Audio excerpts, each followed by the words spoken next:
Hello and welcome. In today's video, we're diving into why proper surface maintenance isn't just important, it's essential.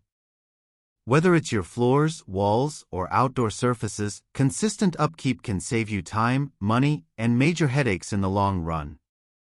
Let's explore how. Surface degradation is inevitable, especially in industrial environments.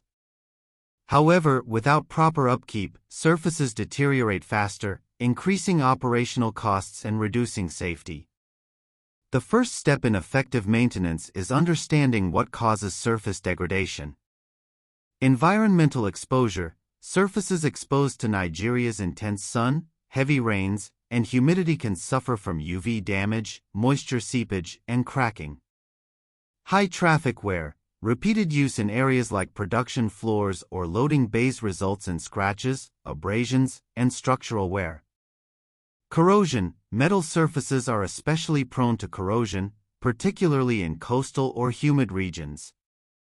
Chemical deterioration: facilities using harsh cleaning agents or manufacturing chemicals face accelerated degradation if surfaces are left unprotected. Protecting your surfaces means protecting your investment.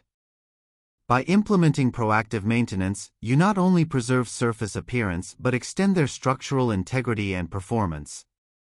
If you are seeing this video for the first time, kindly subscribe to our channel and turn on the bell icon so you get to be notified whenever new videos drop. For more information, reach us at gz-supplies.com or email us at sales@gz-supplies.com.